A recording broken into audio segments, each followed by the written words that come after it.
In this video, we will discuss about the magnetic flux. Basically, magnetic flux is the amount of field line crossing a given cross-sectional area. Suppose I am having the magnetic field along this direction and a surface area or a ring, which is a rectangular one, is placed inside a magnetic field and it is placed along this direction. Now, how much field lines which are crossing this area tells us or is defined as magnetic flux. So we can say that magnetic flux is basically it is a dot product of magnetic field line and the surface area. So mathematically the magnetic flux is given by this relationship. We know that the dot product is what? Cos of theta, where theta is the angle between magnetic field and the surface area. Let us suppose this is your direction of magnetic field and the surface area is along this direction. Plane of surface area is not perpendicular, but it is making some angle theta with the magnetic field. We know that the direction of surface area is always perpendicular to its plane. Suppose this is our surface area, then the direction of surface area will be along this direction. So the direction of this surface area is along this direction, so it is mentioned by this one, and the magnetic field is along this direction.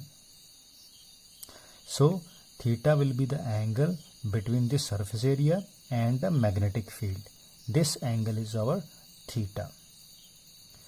Now similarly, if you want to calculate the angle in this case, so you will find that the direction of surface area is perpendicular, that is along this direction, and the magnetic field is also pointing along this direction. So both are in same direction.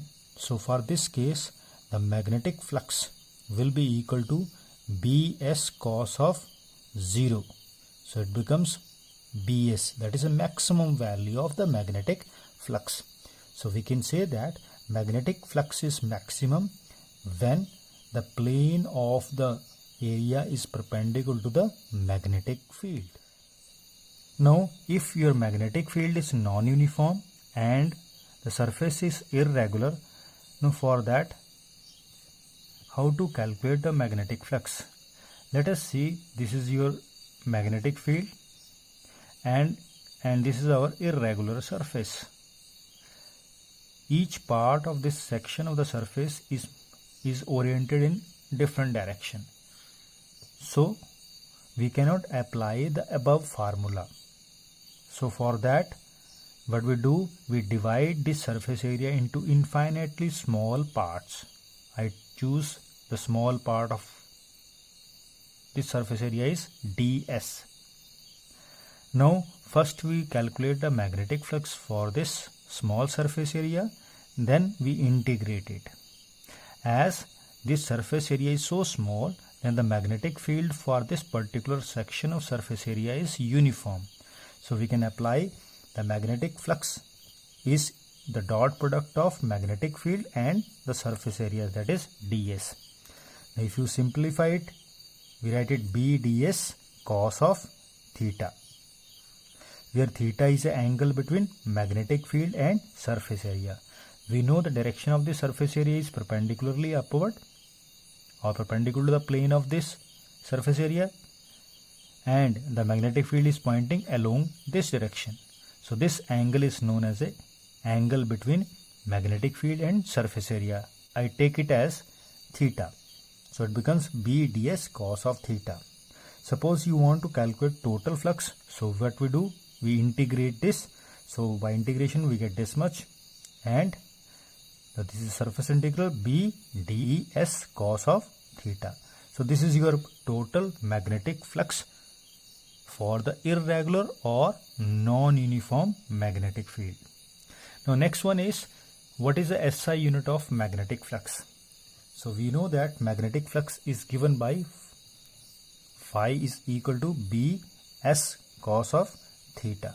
So magnetic field is million Tesla and surface area is meter square.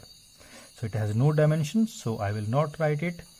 So the dimension is Tesla meter square, or we know it as a Weber. So Weber is a units of magnetic flux. When we can say that the magnetic flux is 1 Weber, if 1 Tesla magnetic field crossing a 1 meter square area, then the magnetic flux is said to be 1 Weber. So thanking you.